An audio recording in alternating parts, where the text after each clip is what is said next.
Hey there, thanks for tuning in. If you're new here, please hit that sub button and join the family. Smash that like button if you enjoyed today's stories.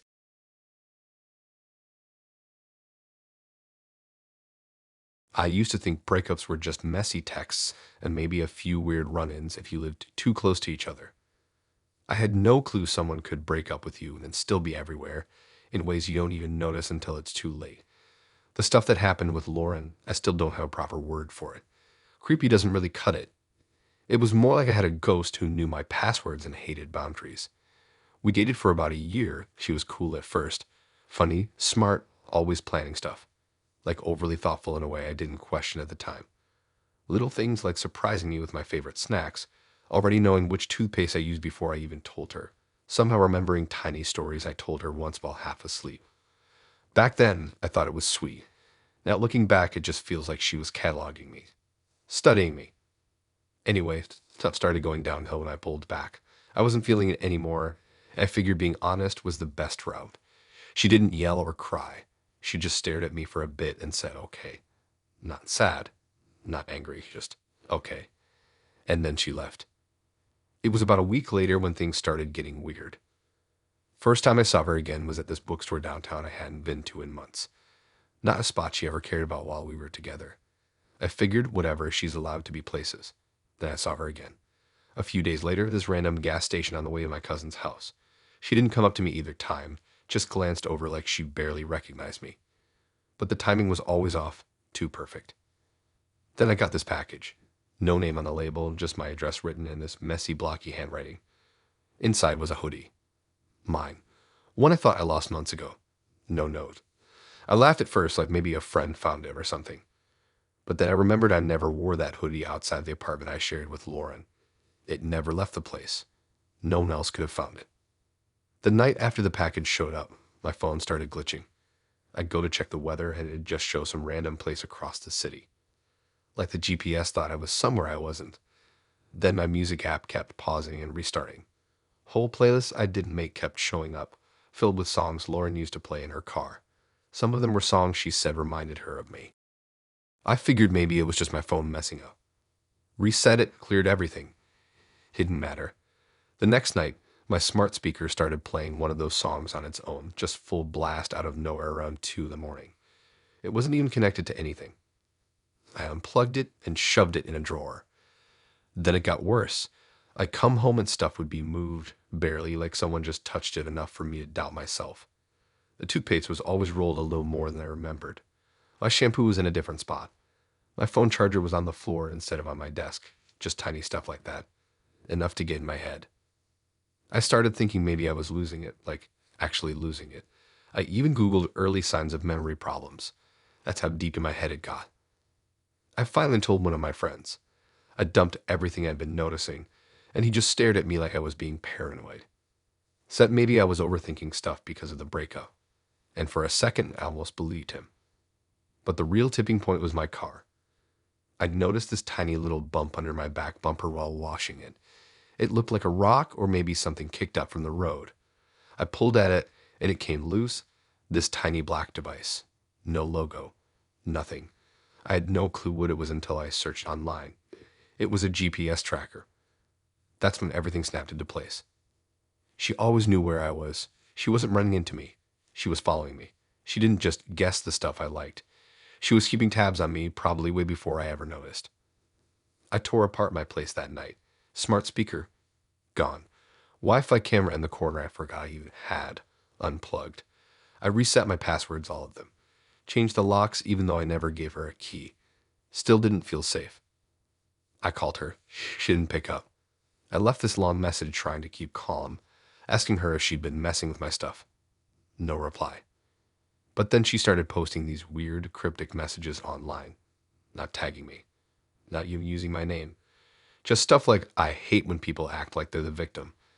And some people deserve to feel watched. Stuff like that. I took screenshots. Sent them to a lawyer my cousin knows. He said it's hard to prove unless I catch her in the act or she admits to it. So I bought a camera. One of those little hidden ones that looks like a smoke detector. I set it up in the corner of my apartment, right by the front door. And 3 nights later, I caught her. She had a copy of my key somehow, walked right in the middle of the night, went straight for my drawers. She didn't take anything. Just moved stuff around, like she wanted me to know she'd been there, like it was part of some game she thought we were still playing. I sent the footage to the police. She got a warning. That's it. They said unless she did something physically threatening, they couldn't do much. I moved. Got a new number, new email, switched everything. Haven't seen her since, but even now I still look over my shoulder when I leave the house. I double check every lock. I don't keep smart devices anymore. No cameras, no speakers. Nothing that connects to the cloud. Sometimes I'll still find stuff on my doorstep. A photo. An empty coffee cup from a shop near my old apartment. Once it was just a rock, but it had a smiley face drawn on it. No note, just left there like a message. I don't know if it's her or if I'm just connecting dots that aren't there anymore. That's the worst part. I never know when it's really over.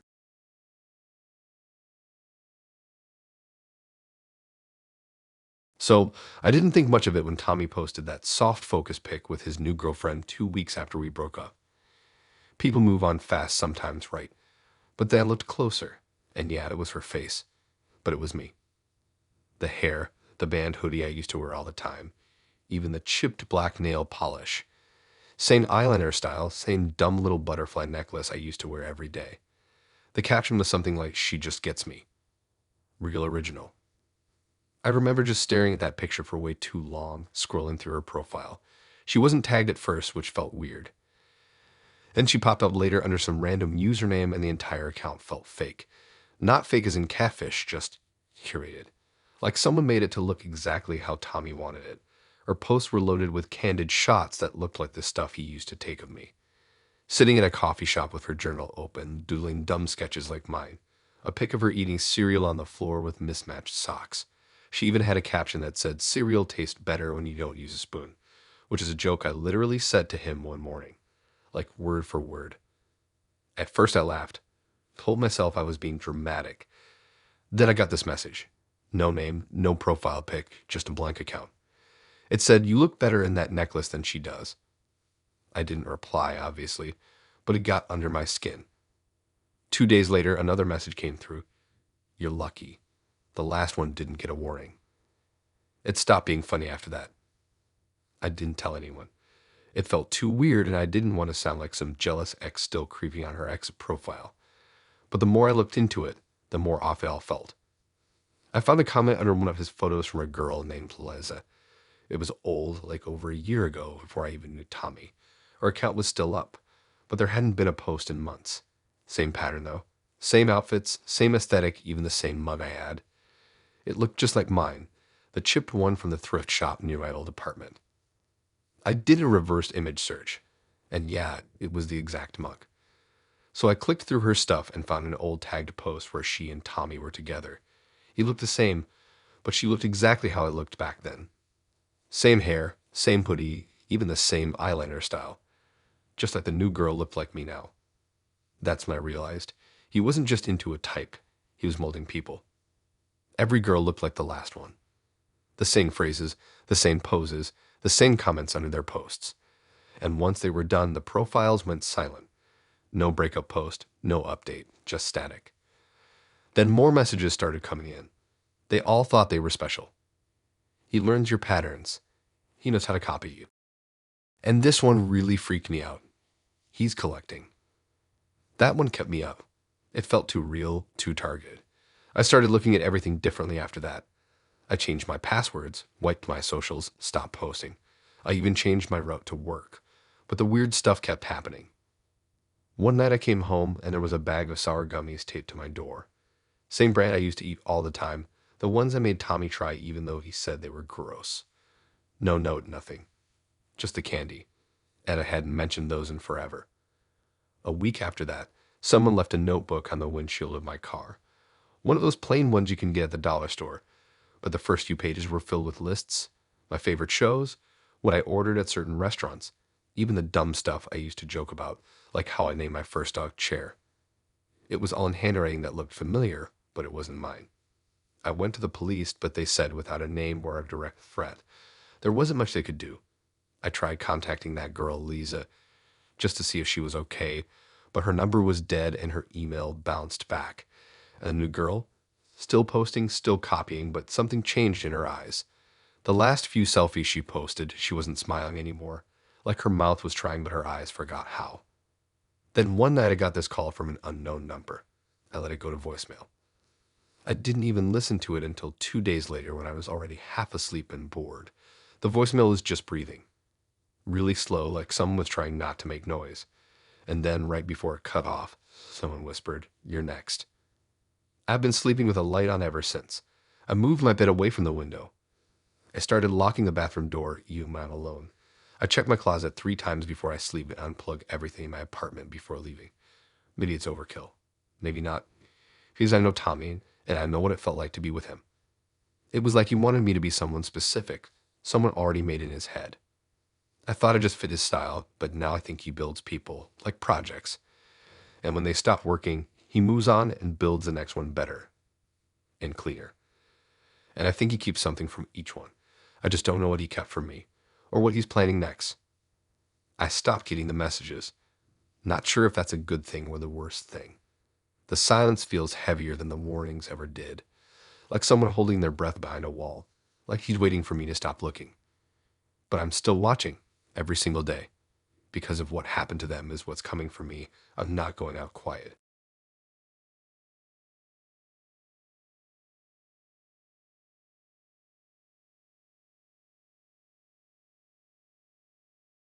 I should never answered her message. I keep thinking about that one stupid decision, just one text, and how everything after that spiraled. I hadn't talked to Lily in months. We broke up messy, like screaming into pillows kind of messy. She cheated, lied, cried, and then flipped it all back on me like I was the reason she did. I blocked her everywhere after the final fight. I even moved apartments just to not be around her anymore. Then one morning, I woke up to this random number blowing up my phone. No name, just a wall of texts. The first few were typical. "I miss you. I've messed up. Please talk to me." I ignored them, obviously. Then the tone changed. She said she had cancer. Said it was stage 3 and spreading. Said she didn't have anyone else. That part got me. Not because I believed her right away, but because I knew what that kind of news can do to a person. My uncle died from it, and it destroyed him. So I sat there for hours just staring at the texts, flipping between she's lying and what if she's not. I gave in. I told her I was sorry to hear that, and I hoped she had support. She said she didn't. She said she was scared and alone and just wanted someone to be there. Next thing I knew, she was back in my life. She wasn't staying over, not at first, but we were texting again, and I'd pick her up sometimes after her appointments. She wore a beanie and carried a folder of test results she never let me read. She talked about chemo like she knew the ins and outs. There were days she'd say she couldn't eat, and I'd bring her smoothies or soup, thinking I was helping. I didn't want to be her boyfriend again. I kept telling myself that, but it was hard not to care. She knew exactly how to pull me in, how to make me feel like if I didn't show up, something horrible might happen. About 2 weeks in, she started staying over again. At first, it was just a night here or there. Then it turned into weekends. She said being alone made it worse. She said she couldn't sleep without someone nearby. She'd cry at night. And even though every alarm in my head was going off, I felt stuck. That's when I started feeling off. Nothing big at first, just tired all the time, even after sleeping 10 hours. Headaches that wouldn't go away. Then it got worse. My appetite tanked. My skin started breaking out weird, and I kept feeling dizzy at random times, like the room tilted just a little every time I stood up. I figured it was stress. Being around Lily again messed with me more than I thought it would. I even went to a doctor, got blood work done. Everything came back mostly normal, maybe some slight vitamin stuff, but nothing serious. They told me to rest more, drink water, and maybe talk to someone if I was feeling emotionally drained. Lily loved that. She leaned into it hard. Said my body was reacting to the emotional weight I'd been holding on to. She started bringing me tea every morning. I didn't think much of it. Said it was herbal stuff that helped with clarity and balance. Tasted weird, kind of metallic sometimes, but I drank it. Then I passed out in the shower. That scared me enough to call my mom, which I hadn't done in weeks. She said I sounded slow on the phone like I was drunk or something. I told her I was just tired. She offered to come over, but I said no. I didn't want her seeing me like that, and I didn't want to deal with the questions. But something in my gut was screaming that none of this was normal. I stopped drinking the tea, didn't say anything, just poured it down the sink every morning. Within a week, I started feeling a little better. Not perfect, but clearer, more alert. My head wasn't foggy anymore, and I wasn't sleeping 15 hours a day. That's when I went through the trash and found the packaging for these weird supplements Lily had been mixing into stuff. Some off-brand powder from overseas. Label was barely in English, and the ingredient list looked shady. I looked it up online. Most of the reviews were about weight loss, but a few mentioned liver issues and long-term sickness. One guy even said his girlfriend used it on him during a breakup to make him dependent on her. I wish I was making that part up. I didn't confront her right away. I wanted to be sure, so I started pretending again. I acted tired, told her the tea was helping, asked her to make it for me again. She did, happily. Then I took a sample of it to a friend who works in a lab. I told him it was for a research paper. Totally made up. He said the stuff had a high dose of some kind of heavy metal, tiny enough to not be instantly dangerous, but enough to mess with your brain and body over time if you took it every day. I kicked her out that night. She cried, begged, said I was paranoid and cruel, said the cancer was real, even pulled up a fake online portal with test results that looked official. But I knew. I just knew. When I stopped responding, she started messaging my family. Told my sister I was emotionally unstable. Told my parents I had violent episodes. Even said I was the one poisoning her. The worst part, some people believed her. They knew about her illness and thought I was abandoning her when she needed me most. It took weeks for people to even start questioning her. I sent screenshots, showed the lab results, everything. Slowly, it all unraveled. Turns out, Liddy had lied about this same illness to a guy before me. He didn't report it, just disappeared off social media after they broke up. I still get headaches sometimes, probably stress, maybe just the leftover junk in my system. I'll never really know. But every once in a while, I'll find something weird at my door. An old photo, a scarf she used to wear, a tea bag taped to a note that just says, "Thinking of you." I don't drink tea anymore.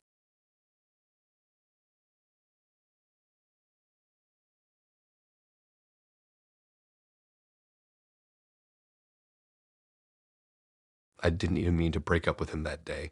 I was just trying to talk to him about the way he'd been acting lately, super clingy, always watching what I liked on social media, getting jealous of stuff that made zero sense. It was one of those I need space convos that just went off the rails. Next thing I know, he's flipping it around on me, accusing me of cheating, calling me a liar. He left mid-argument and didn't respond for like 2 weeks. I figured that was the end of it. We were done. Whatever. But that was actually the start of the worst few months of my life. It began with little stuff. Friends of mine started unfollowing me. One girl I'd been close with since high school blocked me out of nowhere. I texted her asking what was going on, and she just said she didn't want to be involved. I was confused as hell. Then someone sent me a screenshot of this Reddit thread about me. Anonymous post, but it was clearly about me. Like it mentioned where I worked, my major, stuff that wasn't public anywhere. The post said I emotionally manipulated my ex, cheated constantly, and even made up a pregnancy to trap him. None of that ever happened. Ever. I reported the post, but it kept getting reposted under different accounts. Then people started sending me DS. Some were just gross. Some called me a psycho. A few even said I should be fired. At that point, I was still working as a tech assistant at this small design firm. Chill job, decent people. I tried not to let it get to me. I figured if I ignored it, it would die out. Then my boss called me into a meeting. He looked super uncomfortable, like he didn't want to be doing this. He showed me an email he'd gotten from a concerned third party. The email had screenshots of fake texts and messages, ones I definitely didn't write, where it looked like I was admitting to emotionally abusing Spencer and threatening to ruin his life. They were ridiculously fake, but if you didn't know me, I guess they looked real. One message even had me saying something about playing the victim for sympathy and getting off on control. I told my boss none of it was true.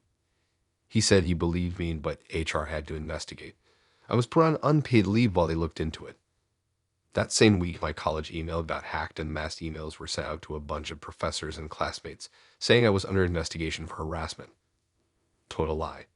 It was worded all official too, like it came from Campus Safety. People believed it.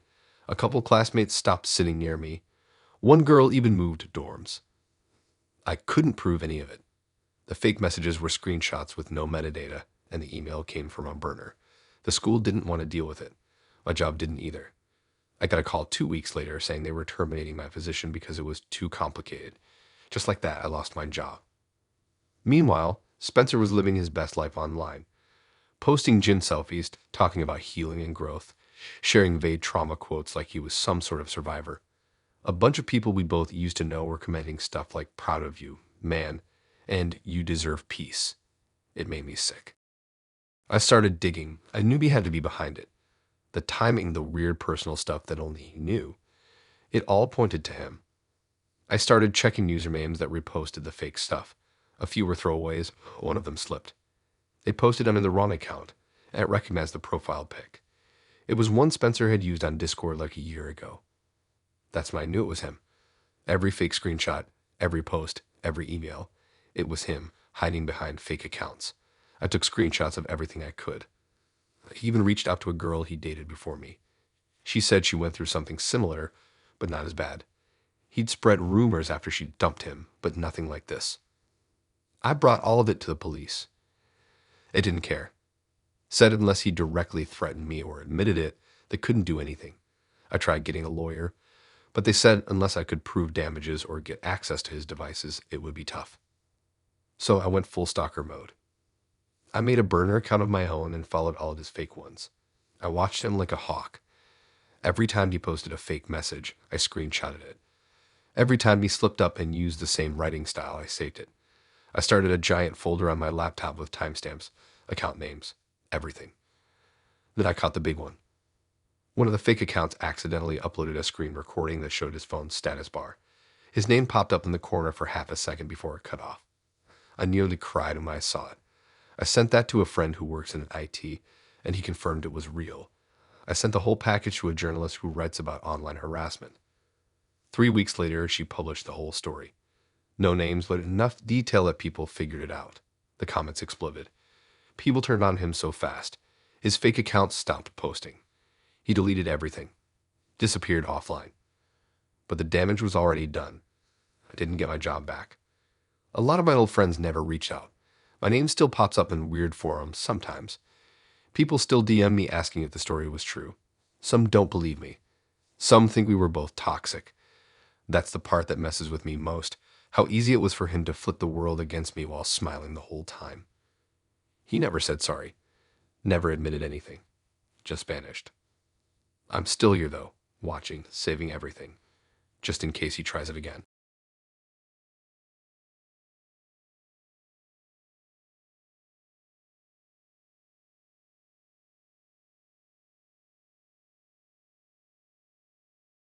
People always say trust is important in a relationship, but they never tell you how bad it gets when that trust gets used against you. Like it wasn't just broken. It was twisted into something you can't ever come back from. I met Carrie in college. She was intense in a way that made her stand out.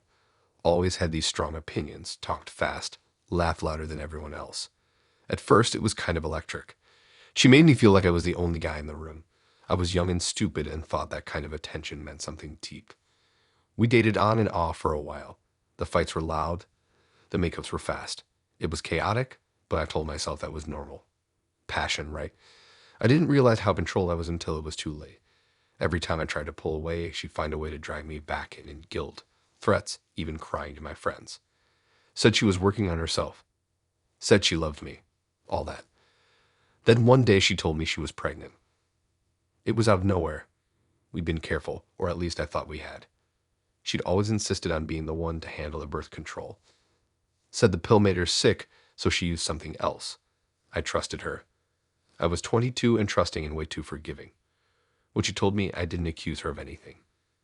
I just stood there like an idiot, thinking about how I was gonna tell my parents I'd knocked someone up before I even finished school. She moved in with me the next month. Looking back, that whole pregnancy was weird. She never went to appointments when I could go with her. She said they were always last minute or she didn't want to stress me out. She started using it as leverage in arguments. If I wanted to go out with friends, she'd say I didn't care about her or the baby. If I got frustrated, she'd say stress was bad for the pregnancy. Everything became about her and how I wasn't doing enough. 9 months later, there was a baby. I never questioned the timeline. I was there for the birth. It was real. She had a baby girl, our daughter. For a while after that, things got quiet. Carrie actually seemed calmer, like being a mom gave her something to focus on. I tried to step up too. I worked part-time and took extra shifts just to help out. I wasn't in love anymore, not even close, but I told myself we had to make it work for the kid. Then she started isolating me. She'd tell me our daughter didn't want to be held by me, that she cried when I was around. She'd give me weird looks when I tried to feed her or put her to bed. I thought maybe I was just bad at being a dad, that maybe it was my fault. And she'd forget to tell me about doctor appointments. Wouldn't let me make decisions. Said she knew better. Told me the baby would get confused if I changed anything in the routine she made. Eventually, I moved out. I couldn't take it anymore. I still saw my daughter every weekend, but it always felt weird, like I was a visitor in her life. She barely looked at me. By the time she was 4, she was repeating things Carrie must have told her. Stuff like, "Mommy said you don't really love me," or "You left us." Like, straight up brainwashing. I tried to talk to Carrie about it, and she'd just brush me off or get defensive. The court stuff started when my daughter was 6. Carrie wanted full custody. Said I was emotionally unstable. Brought in text messages from years ago, completely out of context, where I was venting about fights we had. Even said I tried to abandon them, which wasn't true. I fought back, but she had a head start. She knew how to twist everything. She cried in court. Told the judge I was unpredictable. That our daughter had anxiety after visits with me. Said I yelled. Said I scared her. I didn't win. I got supervised visits after that. It was like watching my kid slowly turn into someone else. She was cold to me. Didn't want hugs. Refused to call me dad. Told the supervisor I was boring. I'd bring toys and snacks and try to make her laugh, and she'd just sit there, arms crossed, like I was a stranger. Sometimes she'd say weird stuff, things a kid wouldn't come up with on her own. Like, "Mom says you're just pretending to care, or you only want to win in court and not be a dad." The worst day was when I found out Carrie had been showing her fake journal entries.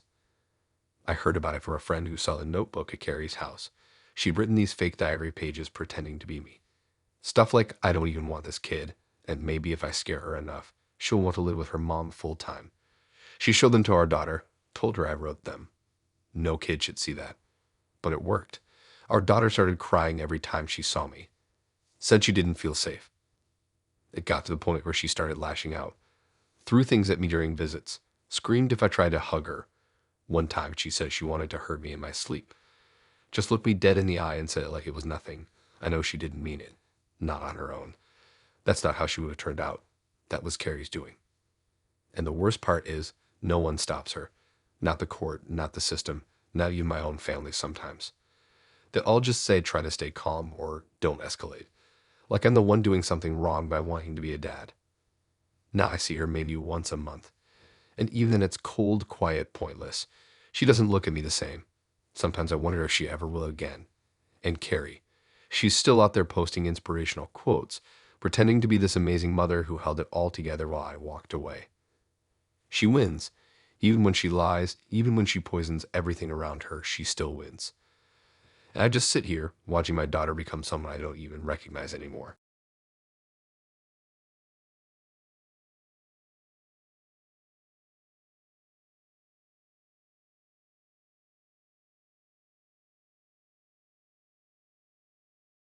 You ever date someone who's just off, but you don't realize how off until long after it ends? That was James. At first he seemed normal. Quiet, a little intense, kind of smart in a way that made you second guess yourself. We met through friends and dated for about a year. It wasn't great, but it wasn't a total disaster either. He got jealous over nothing, didn't like when I went out without him, made weird comments about the way I dressed. I brushed it off at the time, just assumed he was insecure or something. I ended it on a Sunday afternoon. No screaming, no drama. I told him it wasn't working anymore. He stared at me for a long time and didn't say much. Just nodded, grabbed his stuff, and left. I thought it was done. That was the last time I saw him in person. Well, at least, the last time I saw James. About 3 weeks later, I started getting messages from guys I didn't know. Not just random DMs, but long, weird paragraphs. One guy said he was sorry for how it ended between us. Another asked if we could still meet up like we planned. I thought maybe it was spam or someone mixed me up with another girl. Then one of them sent me screenshots. That's when I saw it. A full-on dating profile using my pictures. Same name, same city, even some stuff from my bio that I'd written on Instagram years ago. It looked just like me, but twisted. Like whoever made it had copied everything, then added a bunch of creepy stuff. Things like, I love being controlled, and looking for something intense and dangerous. It made me sick. I reported the profile. It got taken down after a few days. I figured it was over. But it wasn't just one. Over the next month, more popped up. Different platforms. Bumble, Tinder, OkCupid, even weird niche ones I'd never heard of. All with slight variations of my name. Some had fake usernames, some used my real one. They all had my pictures. Some had photos I didn't even remember posting, like old ones from college, stuff that was buried deep. One had a photo that used to be in a private album on my phone. That's when it hit me. He had access to my stuff. Either he hacked my iCloud or he copied things while we were dating. And then the messages got worse. My friends started getting them too. Guys, girls, mutuals from college, even people from work. Creepy, aggressive messages sent from fake accounts that looked like me. Things like, you'll regret ignoring me, or I'm not done with you. Some of them were just disturbing. One of my guy friends called me one night freaking out because I had messaged him something threatening about his girlfriend. He knew it wasn't really me, but he was still freaked out. I started telling people it wasn't me, over and over again. But there's always a few that side-eye you, like, are you sure it's not just a weird phase? Maybe you made a joke that went too far. And once the doubt creeps in, it doesn't go away. Then one of the profiles started posting pictures that weren't even public. Stuff from inside my apartment. My couch. My fridge. Even a photo of the back of my head, like from behind while I was working. I swear I couldn't breathe when I saw it. That's when I realized he must have still had access to something. Maybe an old camera app or some cloud storage I forgot to disconnect him from. I tore through all my devices, reset every password, deleted old accounts, changed my Wi-Fi. I stopped posting anything. Deleted Instagram, went private on everything else. But they kept showing up. New profiles, new usernames, always the same tone. Sometimes they'd post things like, she's lying to everyone, or you'll see the real her soon. One day, I walked into my favorite cafe and the barista looked at me weird. Real quiet. Said nothing the whole time. A few hours later, I found out someone using my photos had messaged him the night before, saying I had a crush on him, that I liked being followed. It was sick. I felt like I couldn't go anywhere without wondering what people had seen or heard. Who thought I was sending them things? Who thought I was crazy? The worst part, I still hadn't heard a word from James. No texts, no calls. Not even a reaction on social media. It was like he disappeared. But the profiles kept coming, like clockwork. Every time one got taken down, two more showed up. Each one a little darker, a little more aggressive. Then it got real. I was coming back from class one night, headphones in, not really paying attention. I lived on the second floor. I usually took the side stairs because the front elevator always smelled like weed and old fries. I was halfway up when someone stopped me. He looked about 30. Not James, just some guy I'd never seen before. But he smiled at me like he knew me, like we were close. He said my name and stepped forward like we were about to go somewhere. I froze. He said something about meeting up like we planned. That's when I ran. I got inside, locked the door, and called campus security. They didn't find him. I checked later, and that same guy had matched with one of the fake profiles. The one using a different name, but still all my photos. He thought I was her. He thought I was her. I filed a report with the police after that. Gave them everything. Screenshots, usernames, timelines. They barely glanced at it. Said it was hard to trace fake profiles without a direct threat. Said to keep reporting them and be careful. That was it. I moved a few months later. Deleted everything. Changed my number. Only kept in touch with a few people. Even now, I don't post much. Every once in a while, someone messages me asking if I remember them from some app. I don't answer. I haven't seen James since the breakup. Not really, but part of me thinks I probably have. Somewhere, just not as himself.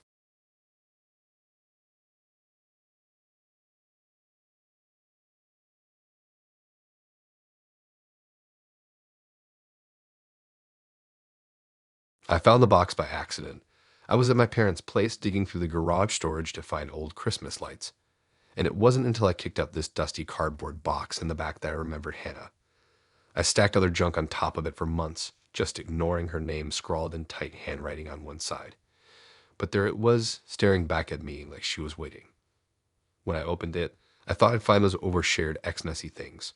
Random notes, half-used candles, that promised bracelet she never gave me. But instead, it felt like stepping into her head. I saw little scraps of paper, taped photographs, postcards I didn't remember receiving, even my old keychain from college. All of it neatly shoved inside one box, her order among chaos. The first journal dominated the stack. Thin, soft cover with a faded floral print that looked like something she'd pick up at a thrift store. Inside was bubbly emotion. Scribbles about how she missed me, how she thought things could work if I just listened harder. It started like an apology to her. Regret, longing, promises to change. It was almost romantic. I actually paused and remembered her voice, the small laugh she'd do when she was nervous. Then I flipped the page and it shifted tone. There were days she listed every time I smiled. Months chunked out with sticker calendars like she was marking my presence, like it was some event worth celebrating. Polaroids slipped in showing me mid-laugh, me half asleep, me walking on some random college lawn. Things I don't remember handing her.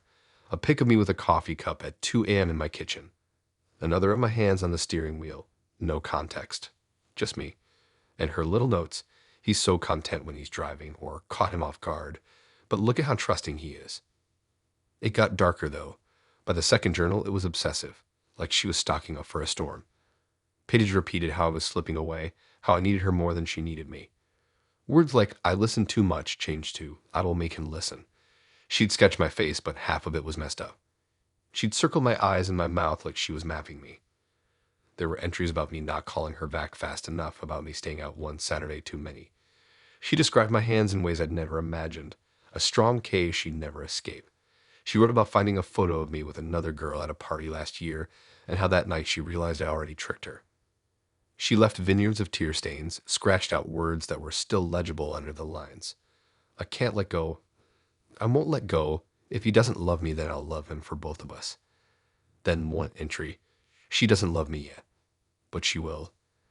That one stood alone, in the middle of the page like a thesis statement, underlined 3 times. It felt unsettling, like a switch had flipped inside me. Who writes like that about someone that he used to date? It's not diary stuff. It's something else entirely. Then there was another thick journal, even more raw. It started the same, but spiraled. She detailed everything. The books I left at her place, an old concert ticket, the way I folded my socks, the smell of my jacket. She'd revisit memories, exaggerate them, framing things like I'd hidden parts of myself from her.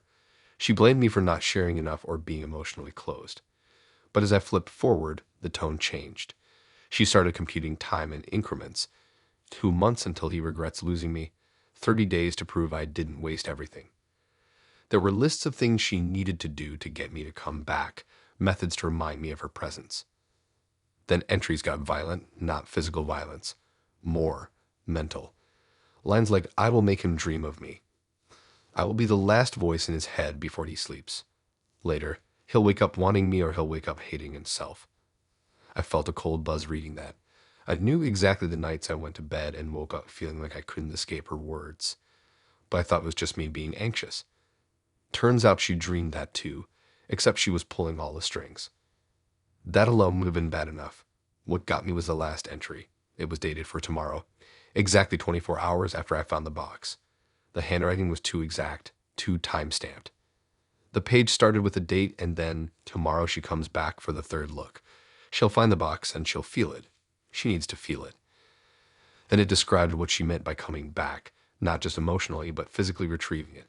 It talked about me finding it, feeling panic, searching for her.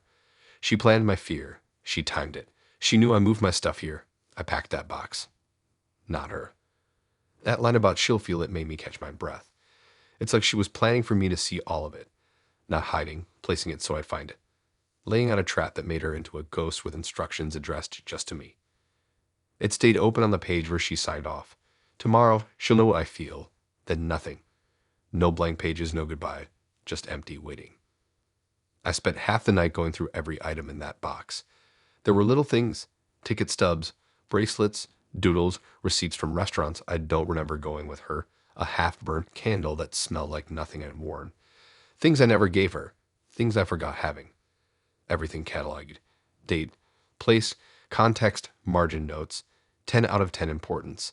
I felt exhausted, like she'd been there tampering with my past, collecting it behind my back until she could unleash it all in one moment. I threw my phone across the room because every time it buzzed, I thought it'd be her. My head was spinning. I kept glancing at the page dated tomorrow. It all made sense. She kept the box stored where I'd eventually pack it. Trusted me to move it somewhere new so it would resurface. Like she planned where I'd land next. She wrote that I'd find it. And all I could think was, what's she doing while I'm reading this? Is she watching? Is she already here? I haven't slept. I haven't gone out. I smashed the box into pieces. Burned what I could. The rest I left in garbage bags in the storage yard. I burned some pages in the backyard, but even then I kept one little photograph, my hands in hers, that I buried deep under the rose bush, hoping it'd rot. Now tomorrow is here, and all day I've been looking over my shoulder. I feel like I'm living halfway in daylight and halfway in her brain. Like tomorrow she'll come. Maybe she won't. Maybe I'll find another box hidden somewhere else by someone else with her handwriting. Maybe it was always 2 steps ahead. But I can't stop thinking about what tomorrow meant in her handwriting, how she wrote it down with that date ticking on the page. It's like a promise. I feel stuck in its shadow. Maybe I'll never know the ending. For now, all I know is box, journals, date tomorrow, and feeling like something's coming while I try to stay 1 page ahead.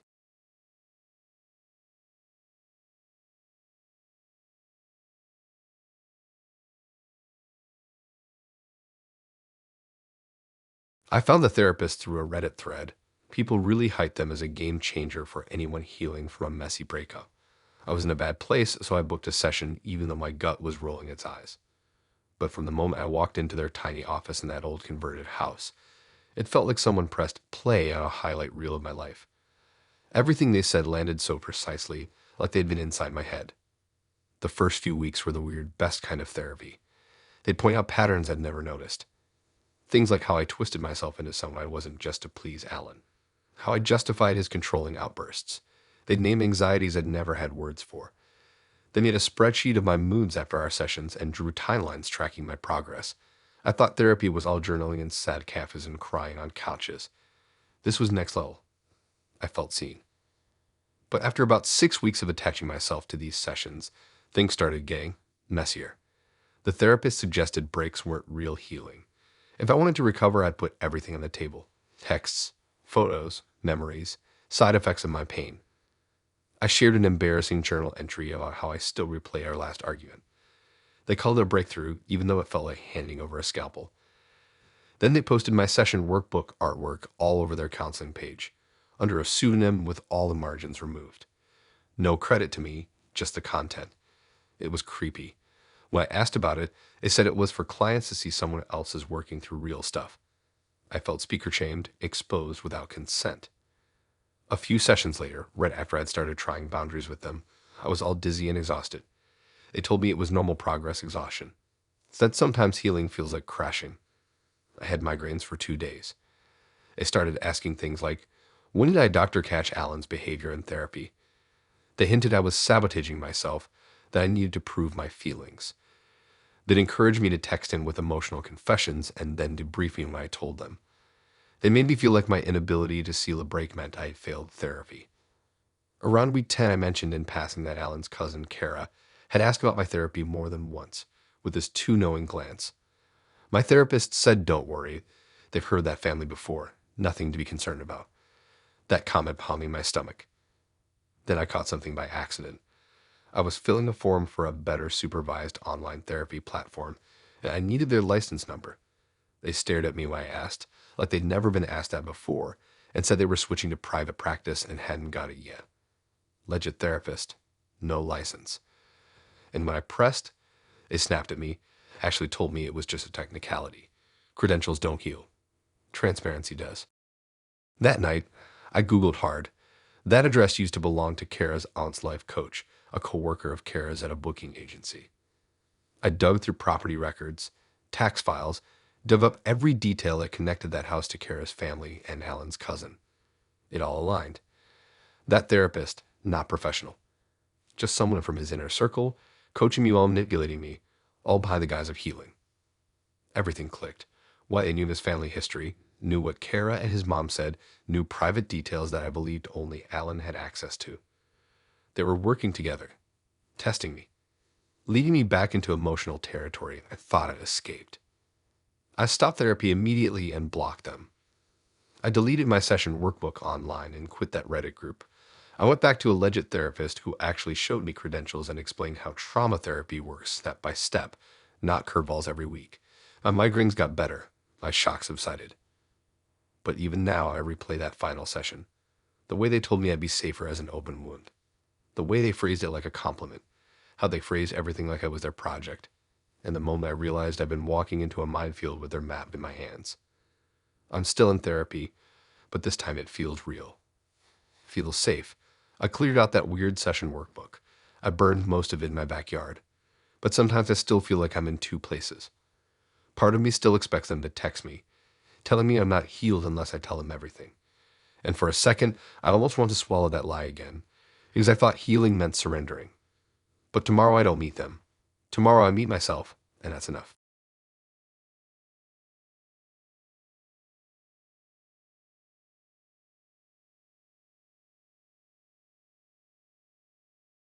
I'd never thought living with an ex could turn into a nightmare. Honestly, when Salma asked I wanted to stay just as roommates to split rent, it sounded like a smart idea. Bills were brutal, my job wasn't exactly stable, and moving again was exhausting. Plus, I figured we were done, right? We'd moved past the messy breakup. No drama. Just two adults trying to keep money in their pockets. But I was dead wrong. It wasn't just about sharing a roof. It became this twisted trap that slowly swallowed me whole. At first, everything was pretty normal. We had the usual roommate stuff, sharing chores, negotiating who takes out the trash, who cooks on which night. But then little things started slipping into place, things I didn't catch right away. Like that one interview I had lined up, the one I was so sure about. Salma had helped me prep, gave me pointers, even printed out some questions for me. But the day of the interview, I swear I had a nightmare kind of fog in my head. Felt like I was dragging through molasses. When I got there, they said my resume was incomplete, missing references. I checked my phone, no emails, no calls. Then I started doubting myself. Did I send everything? Did I forget something? Later, I found a few pages missing from my folder, the ones with my references. I couldn't have lost them. They were right there in my room the night before. But Salma acted like it was no big deal. Said things happened, maybe I misplaced them. I brushed it off. I wanted to believe I was just unlucky. But that was just the start. After a few weeks, my mail started going missing. Letters, packages, important stuff. One day, I had a letter from my doctor about my medication. I had been on anxiety meds for a while, trying to keep myself together, especially after the breakup and everything else. The letter said I needed a refill, but I swear, the next day I found the prescription note crumpled up behind the trash can. At first, I thought maybe I dropped it, but then it happened again. A package with some important documents was nowhere to be found.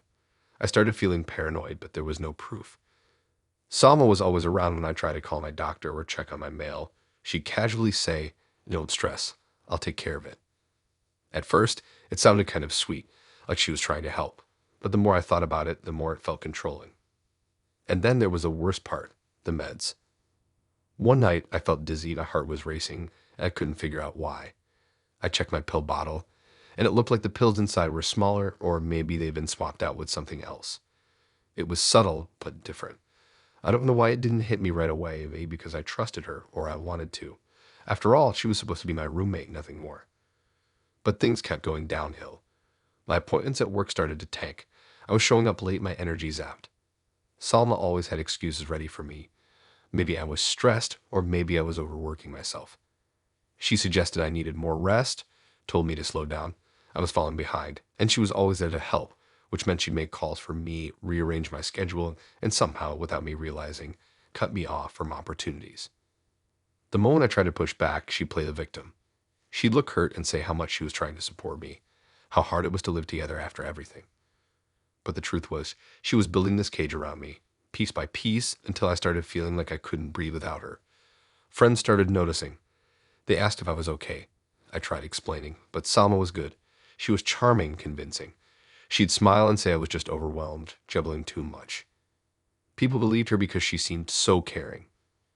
One day, I caught her deleting emails on my laptop, interview invites, messages from recruiters.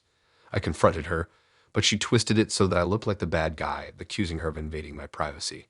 I was confused, doubting my own memories, wondering if I was losing my grip on reality. The worst came when I missed a critical deadline for a job application. I'd stayed up all night preparing, but when I woke up, my laptop was shut, and the application wasn't submitted. Salma acted like she didn't know. I found the draft email in the trash folder, never sent. I realized then she was deliberately cutting off my chances, keeping me dependent on her. It wasn't just about the job or the mail. It was how she manipulated every little thing. The way she hid my phone chargers so my battery would die when I was out and needed to call someone. How she moved my keys or wallet when I was rushing.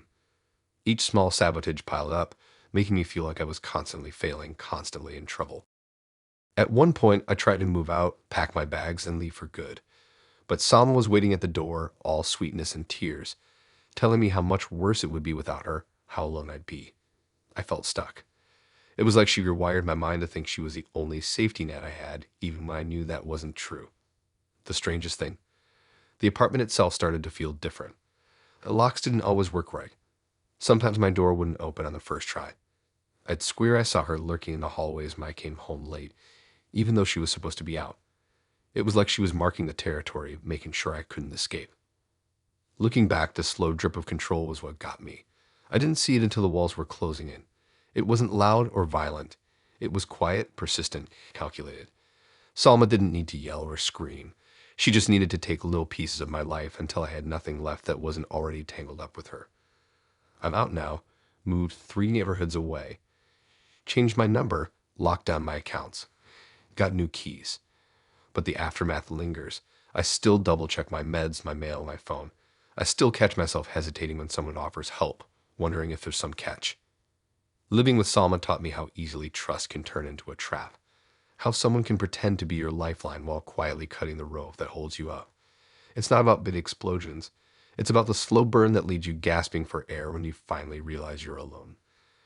And that realization, it hits like a punch to the gut.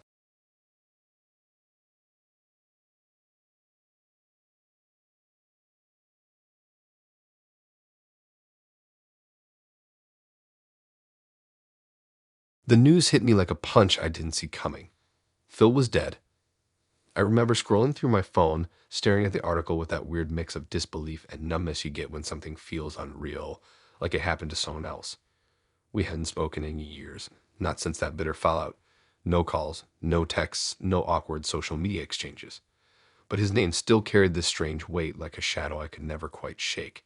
I didn't know what to think at first. Relief, guilt, confusion, all tangled up inside me. I wasn't even sure why I felt anything at all. So when the funeral notice popped up a few days later, I went. Maybe it was out of guilt, or maybe curiosity. Or maybe I just needed some kind of closure. Closure from a chapter I never really got to finish. The chapel was tucked away on a quiet street, the kind of forgotten neighborhood where the streetlights flicker and the pavement cracks under years of neglect. The building itself was small, plain, and almost anonymous, like it wanted to disappear. I remember stepping inside and feeling the weight of silence. People milling about in hushed tones, the faint rustling of black clothes, the scent of cheap lilies and wilting flowers hanging in the air. It all felt unreal, like I was watching a scene from a movie instead of my own life. I found a seat near the back, head down, trying not to let my eyes wander too much. I wasn't ready to face anyone, friends, family, strangers. I just wanted to sit there and pretend none of this was happening. Then I saw him. Not in a dream or a memory or a cruel trick of my mind, but right there. Standing near the back of the room watching. Phil, alive. It hit me like a physical blow, my heart slamming against my ribs, cold sweat breaking out over my skin. He looked exactly the same, sharp eyes scanning the crowd, that twisted half smile that always made me feel like I was a pawn in some private joke no one else understood. For a moment, I thought I was losing it. Maybe the grief was making me hallucinate. Maybe it was some trick of the light or a ghost. But no, there was no doubt. That was him. The whole thing, the death, the funeral, it was a lie. A setup. A trick. I wanted to run to get out of there, but my legs were frozen solid. My throat tightened. He caught my gaze, his smile widening just a bit, like he was proud I'd shown up, like he'd been waiting for me all along. That's when it hit me. The funeral wasn't just about faking his death. It was about me. About the fact that somewhere inside, he knew I still cared. That despite everything, I hadn't completely forgotten him. The minutes stretched painfully, every second a mix of dread and disbelief. I don't know how I made it through the ceremony, how I didn't bolt out the door screaming.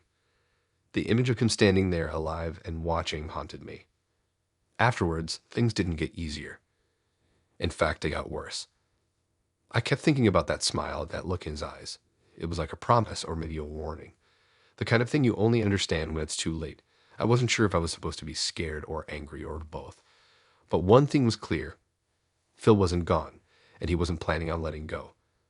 The days after the funeral turned into a blur of strange encounters and creeping paranoia. Shadows moved just out of focus in the corners of my vision. Sometimes I'd catch glimpses of a figure when I walked alone at night, always disappearing when I looked directly. My phone rang often, no caller ID, just silence when I answered. I deleted the numbers, blocked them, but they kept coming. My friends started asking if I was okay. They could see the exhaustion in my eyes, the way I jumped at every noise. But I didn't want to tell anyone what I'd seen. Who would believe me? That the guy everyone thought was dead was actually stalking me from the shadows. I tried to put it out of my mind. I told myself it was my imagination, stress, leftover guilt playing tricks on me. But it was like he planted himself in my head, a dark seed growing roots deep into my life. The funeral wasn't the end. It was the start of something new. A new game he was playing with me as the main player, whether I liked it or not. I didn't know what he wanted exactly. I still don't. But I know it isn't over.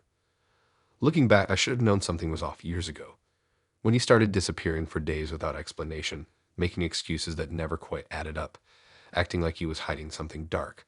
I wanted to believe in him, wanted to believe in us, even when every instinct screamed otherwise.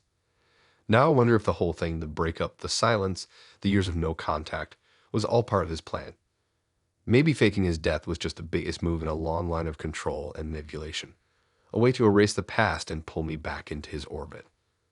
The fact that he chose the funeral to reveal himself, whether he thought I'd be there or if it was pure luck, means one thing. He wanted me there, wanted to see if I still cared. And once he knows you still care, that's when the real nightmare begins. Because someone like Phil doesn't just walk away. He waits, watches, knows your patterns, your fears, your weaknesses. He's always one step ahead, always ready to strike when you least expect it. I don't know what he's planning next. Maybe he doesn't have a plan. Maybe this is just his twisted way of having fun, playing with me like a cat with a mouse. But I do know this, I can't pretend like it's over. I can't ignore the fact that the guy everyone thought was dead is standing in the shadows of my life, and he's not leaving anytime soon. And honestly, I'm scared, not just because he faked his death, but because now I know how far he's willing to go. The funeral was just the opening act. Whatever comes next, I have to be ready, because this time, I'm not walking into it blind. But the terrifying part is I'm not sure if I can get out.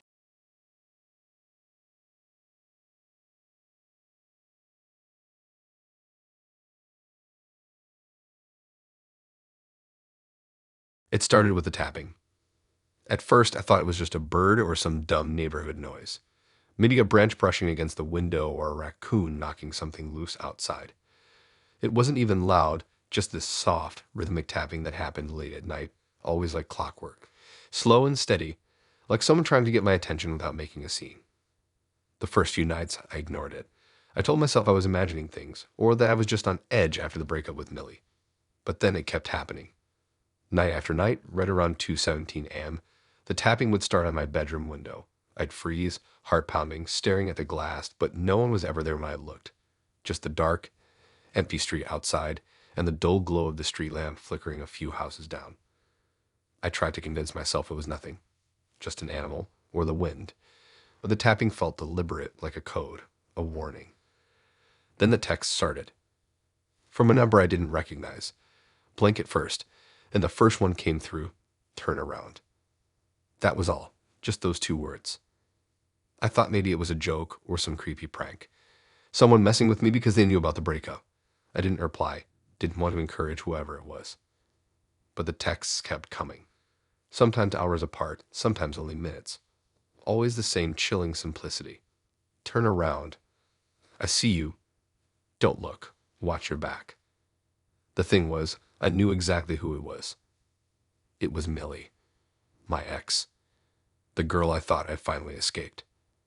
We ended things months ago, messy and ugly. Accusations, fights, slamming doors, and cold silences. I thought it was over. I thought I was free. But no, she wasn't done. At first, I tried to chalk it up to desperation. She must be lonely, lost, or angry. I told myself to block the number, to change my routines, to move on. But then strange things started happening inside my apartment. I'd wake up and find something moved. A book flipped open to a page I never chose. A chair nudged a little closer to the wall. A picture frame turned face down on the floor. Nothing huge. Nothing obvious. Just enough to mess with my head, make me feel like I wasn't safe anywhere. I started locking every door and window, double-checking every latch, installing new locks, even getting a security camera. But it didn't matter. She knew my routines better than I did. She knew when I left for work, when I was home late. She showed up when I was out rearranging my furniture just enough to make me paranoid when I got back. Sometimes when I was lying in bed, I'd hear that tapping again on the window. I'd sit up, heart racing, grab my phone to call someone, but every time I turned around, there was nothing. Just the empty darkness and that sick feeling crawling up my spine that she was closer than I wanted to admit. I called the cops more than once, but what could they do? No fingerprints, no footprints, no forced entry. Millie was like a ghost, slipping in and out of my life without a trace, except for the messages she left behind. Those messages were the worst. Sometimes written in lipstick on the bathroom mirror. Sometimes a note tucked inside my jacket pocket written in her handwriting. Always short, always sinister. Things like "still here" or "watching." One time, I found a single playing card on my doorstep, the Queen of Hearts, her way of reminding me she was still the one holding all the cards. I stopped telling people. At first, I told friends, hoping someone would believe me, but they thought I was overreacting or imagining things. The cops said the same without evidence. There was nothing they could do. So I kept it to myself. Locked myself in my apartment. Slept with the lights on. Every creak, every whisper of wind became a warning. Every buzzing of my phone felt like a countdown to the next creepy message. My world shrank to this tiny apartment where the only safe place was behind doors that she always found a way to slip through. The scariest part. The last message I found. It wasn't a text. Or a note. It was a drawing scratched deep in the wood of my desk. A single word. Soon. I don't know what she means by that or what's coming next. But it's like she's waiting for something, counting down to some moment I can't avoid. Sometimes I wonder if she ever wanted to hurt me physically. I don't think so. It feels more like this is some sick game of control, breaking me down piece by piece, making sure I know she can get to me anytime she wants. Like I'm still hers. Like I'm trapped in a nightmare I can't wake up from. The tapping, the messages, the subtle rearranging of my life, Millie's constant presence is a reminder that she's not just an ex anymore.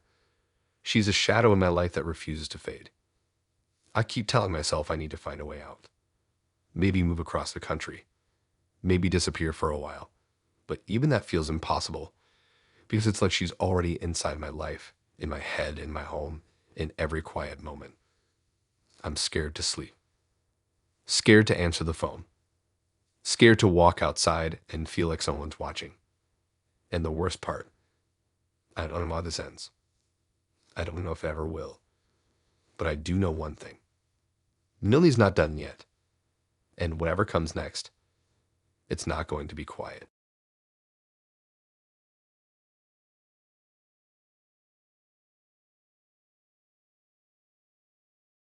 I never thought Barry would come back like this, not by showing up at my door, not by blowing up my phone with angry messages, or even by stalking me in the traditional sense. No, Barry's way was way creepier because it didn't involve him chasing me directly. Instead, he wormed his way back into my life slowly, quietly, and most dangerously by crawling into the spaces I thought were safe, my friends. It started small, barely noticeable at first. I'd hear a new joke here, seen him pop up in pictures I wasn't in.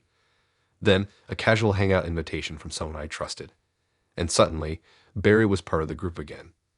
Sitting in the same spots I used to claim, laughing at the same things I liked. It was like he rewired everyone's brains to forget I ever mattered. I felt like an invisible ghost watching my life get rewritten without my permission. I told myself I was imagining it at first. Maybe my friends were just being friendly, or maybe I was overthinking things. But the changes became impossible to ignore. People I'd known for years, the ones I thought were solid, people I trusted, started acting different around me. Texts went unanswered. Invitations stopped coming. When I showed up to group hangouts, I'd catch fleeting glances, hushed whispers, and sudden silences. The cold shoulders were worse than any argument or fight I had before. It was like I was no longer part of their world.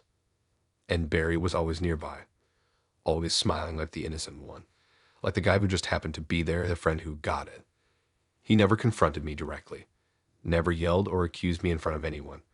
No, his tactics were subtler, more poisonous. He dropped little hints, sly comments woven into conversations. Things that made people question me without ever naming names. Once, at a dinner, Barry mentioned something about people who can't be trusted. He didn't say who, but everyone at the table looked at me differently after that. Another time, he joked about fake friends who stab you in the back, and I caught the way a few people nodded, laughing, but not really smiling. I began to realize that Barry was rewriting the narrative behind my back, painting me as a villain without ever having to say it outright. Slowly, one by one, my friends turned against me, and Barry was the only one left standing in the light. The worst part, the secrets I trusted those friends with, the things I shared late at night, the personal struggles I thought were safe, they started leaking out. Stuff I never wanted anyone to know popped up in conversations I wasn't invited to. It was like my life was suddenly open source, and Barry was the cutter rewriting the rules. One night, I found out Barry had hacked into our group chat. How? I still don't know.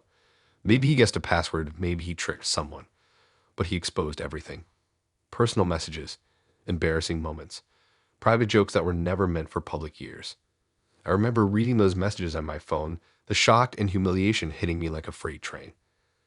Watching my privacy get shredded, piece by piece, in real time. I tried to fight back. I confronted people, asked them straight up if they were talking to Barry or listening to what he was saying. But all I got were cold shoulders, silent treatments, and dismissive shrugs. People told me I was overreacting, that I was being paranoid. Some even whispered behind my back that I was a toxic one, that I was pushing people away, not Barry. And Barry, he played the victim so well. Like a wounded hero who had been wronged by me and was only trying to fix things. Everyone bought it. I lost job opportunities because some of the lies he spread showed up in background checks or casual chats with coworkers. I lost friends who I thought were solid, people I trusted with my life. There were nights I'd sit alone, scrolling through social media, seeing Barry tagged in photos with people I'd once called friends. His face was everywhere, smiling, casual, as if he hadn't just destroyed my life from the inside out. As the isolation tightened around me, I realized I'd fallen into the biggest trap of all. Barry was the only person still reaching out. The only one still texting me like he was my friend. The only one who acted like he understood what I was going through. The only one who seemed to care when everyone else had turned their backs. At first, I wanted to believe him. Maybe this was a chance for redemption. Maybe he really wanted to make amends. But then it hit me. This wasn't about making amends. This was about control. He wasn't just wrecking my life to get back at me or out of anger. He was isolating me, cutting me off from everyone else until I had no choice but to lean on him. He wanted me alone, trapped, dependent. It was the most twisted kind of control I'd ever seen, and I was right in the middle of it. I started watching myself carefully. I noticed how much time I spent staring at my phone, waiting for his messages. How I replayed his words over and over, trying to find meaning or clues.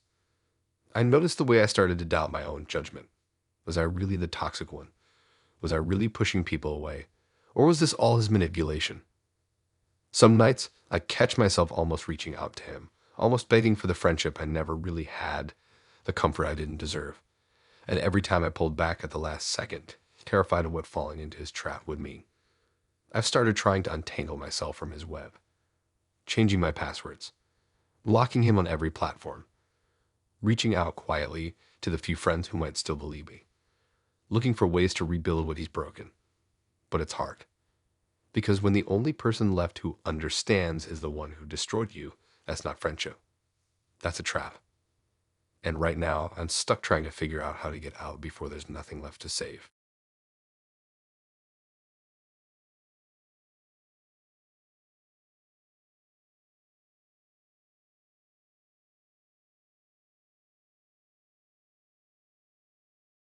I never thought I'd be the kind of person who'd sprint out of bed in the middle of the night because their ex was threatening to kill themselves.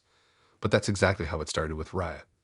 It was 3 a.m. when my phone buzzed, shattering whatever sleep I had left. Her voice was raw, frantic, a desperate kind of chaos I hadn't heard before. "I can't do this anymore," she said. "I'm done.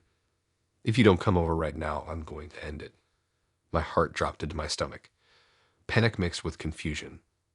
What did she want? Did she really mean it? Of course I went. I had to.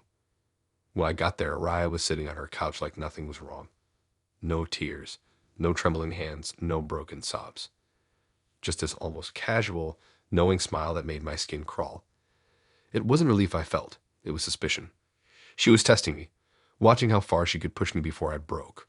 I wanted to scream at her, tell her how messed up it was to toy with something so serious, but the words got stuck in my throat. I just stayed. I made sure she was okay, or at least that's what I told myself. And then I left, shaking my core. That was the start of the cycle. Every couple of nights, the same frantic call would come. The same desperate voice, pleading and breaking and begging all at once. Every time I'd rush over, heart pounding, only to find Rhea calm and collected, like she had been rehearsing this all along. The same smile that said, "You're still here. You haven't left. You can't leave." At first, I thought she really needed help. Maybe she was struggling with something I didn't see. Maybe it was real. But as the nights dragged on, the pattern became clear. This wasn't a cry for help, it was a trap. A tool she wielded with precision to keep me tethered to her, to make me feel responsible for her life, for her pain. And it was exhausting. I missed sleep, work, and my own life. I was caught in a loop of emergency calls, rushed visits, and that same eerie smile that never quite reached her eyes. Friends started asking if I was okay. I lied. I said I was tired, stressed. I didn't want to explain the nightmare I was living. Then the moment came when I stopped answering. I just couldn't anymore. The exhaustion was too much. The manipulation was too deep. I needed to protect myself, even if it meant risking everything. The text came in faster and faster, angry, desperate, pleading. She called me every hour, begging me to pick up, to come back, to be there. But I didn't. And then came the call that shattered everything. I didn't answer. I was scared, numb, frozen.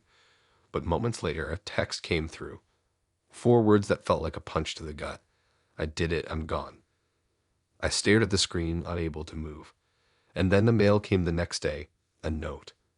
A letter from Rhea, written in her familiar, messy handwriting, dripping with blame and accusation. She said I killed her. That was the reason she couldn't live anymore. That I stopped answering, stopped showing up, and that I was responsible. The note broke me. I was numb, angry, guilty. How could someone be so cruel, so twisted? How could I be blamed for something that wasn't my fault? But at the same time, the sick part of me believed it, because that was the power she held over me, the power to make me doubt myself, even from beyond the grave. I went to her place, to her family, searching for answers. Her family was devastated and shattered by grief. But when they looked at me, it wasn't just sorrow. They looked at me like I was the villain, like I had this power I never wanted, this responsibility I never asked for. I tried to explain, but the words felt hollow. Months have passed since that night. A haunting call stopped, but the echo of her threats and that letter still reverberate in my mind. Raya's death wasn't just a tragedy. It was a poison spreading through my life, twisting everything around her, including me. The line between what was real and what was manipulation blurred until I didn't know what to believe anymore. I replay every call, every visit, every word she said. Was it all a game to her? Did she enjoy the control, the power? Or was she really broken and I was just a pawn caught in the crossfire? The questions don't have answers. And the guilt? It's a weight I carry every day. I'm supposed to be grieving, but instead I'm battling confusion and self-doubt. I'm supposed to be moving on, but Rhea's shadow follows me everywhere. Her note sits in my drawer, a constant reminder that even in death, she held the strings. No one really knows how to talk about what happened. Friends avoid the subject or change the conversation when I try to bring it up. I'm told it's complicated, that grief is messy, that I need time. But it feels like more than grief. It feels like a nightmare I can't wake up from. Sometimes I wonder if I'm broken too. If all this manipulation and blame has seeped into me and reshaped me. If I'm forever marked by a toxic love story that ended in tragedy. I want to believe I'll heal and I'll find peace. But right now the wound is raw, and the silence after the chaos is deafening. I keep telling myself to move forward, to let go. But how do you let go when the past still reaches for you in the dark? When the person you loved and feared is gone, but the pain they left behind is alive and waiting? This is my truth now. A story of love twisted into control, of desperation turned weapon, and of a goodbye that never really came. And I'm still here trying to find my way out of the shadow she cast.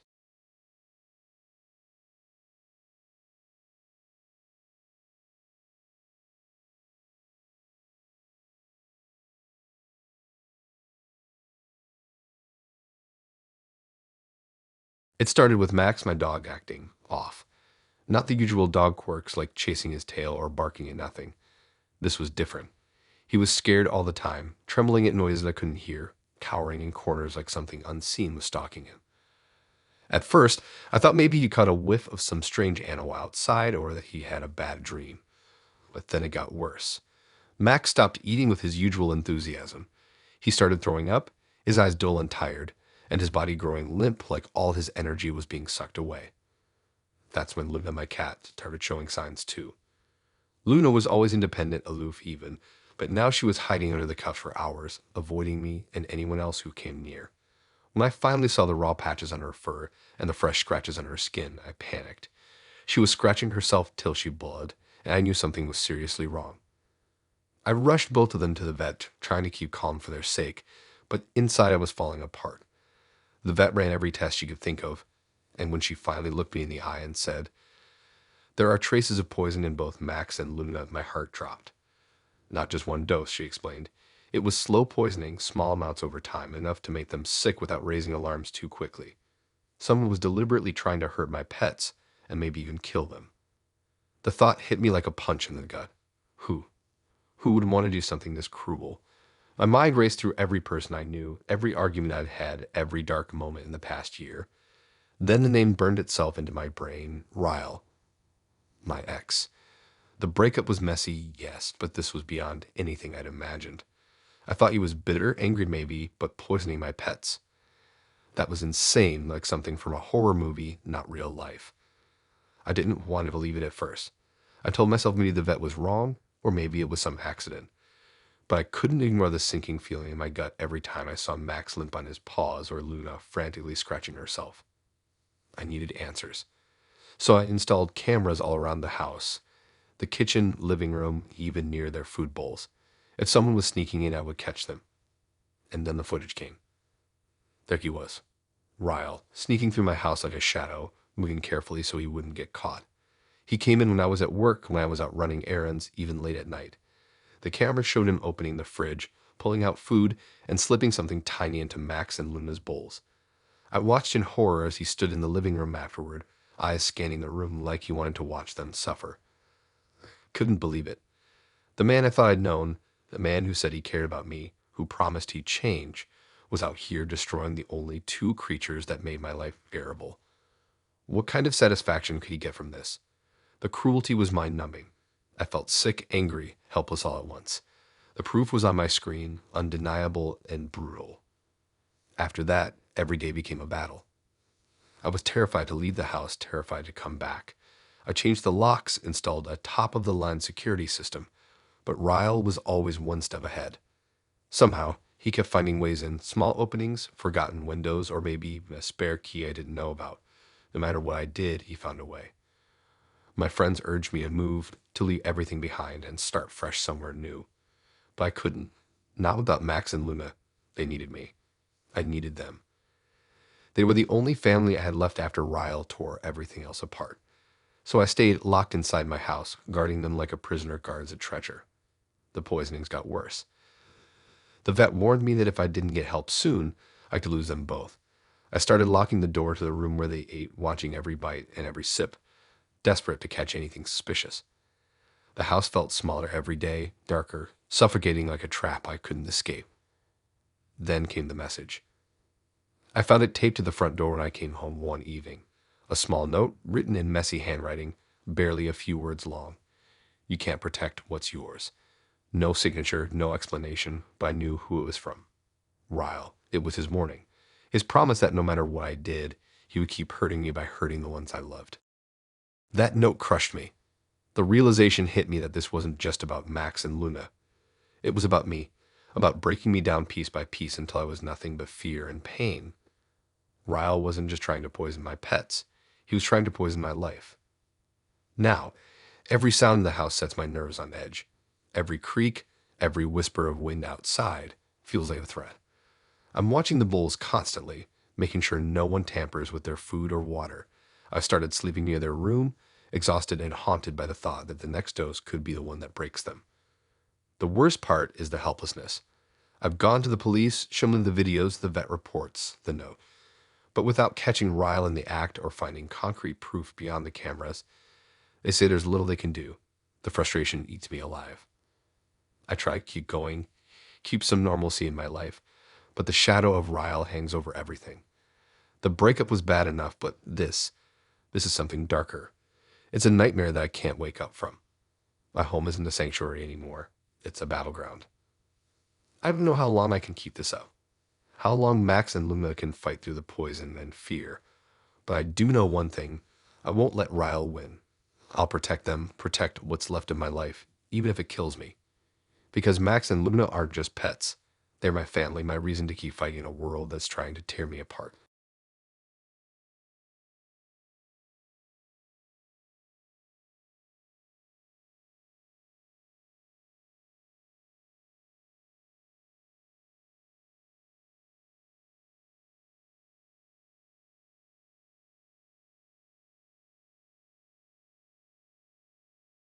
You ever have that moment when your phone suddenly locks you out, and you swear you didn't do anything? At first, I thought it was just a glitch, some dumb update messing things up. But then it wasn't just the phone. My laptop started freezing, email passwords stopped working, and I couldn't log into any of my social media accounts. I was locked out of everything. I thought maybe I forgot my passwords or got hacked by some random creep online.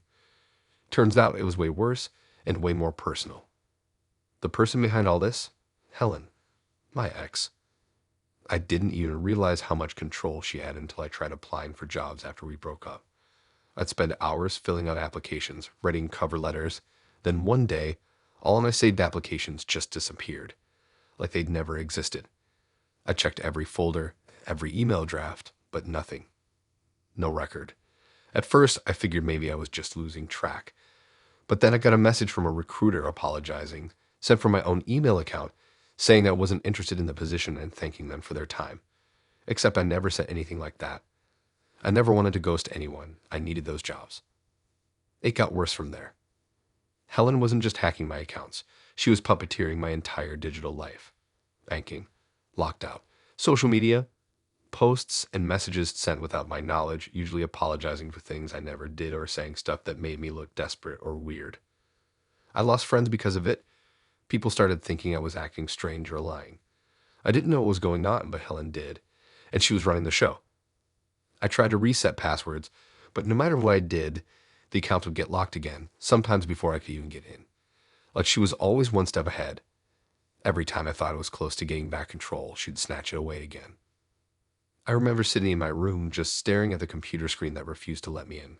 My phone dead because I couldn't charge it right. Turns out she messed with that too somehow.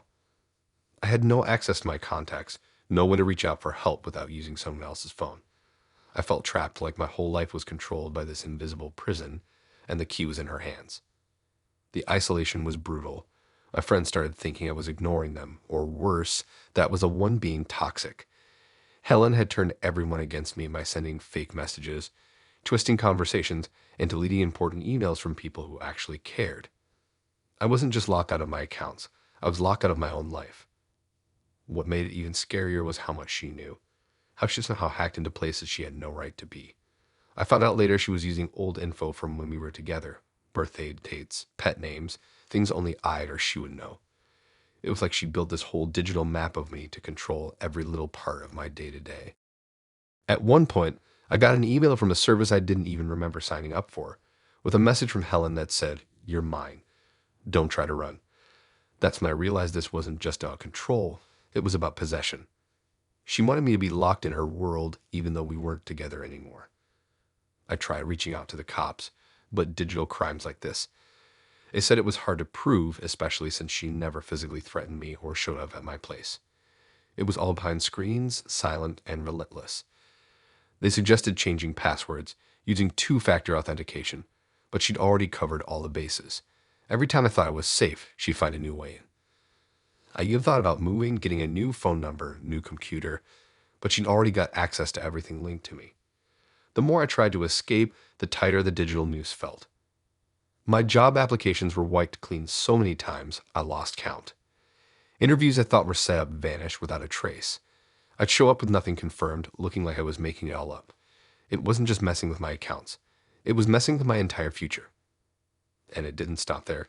She started sending messages to my family from my accounts, pretending to apologize for me or begging them to stop bothering her. They were confused, and I was furious but helpless. Even my bank account had unexplained withdrawals I couldn't explain, probably linked to some shady activity Helen was orchestrating to keep me weak and distracted. Living like this was exhausting. Every day was a battle against a ghost who had invaded every part of my life, twisting things until no one could tell what was real anymore. I was scared to check my phone or open my laptop because I never knew what I'd find next. A new lie, a new betrayal, a new lock on my own freedom. The worst part, I knew she was watching it all unfold.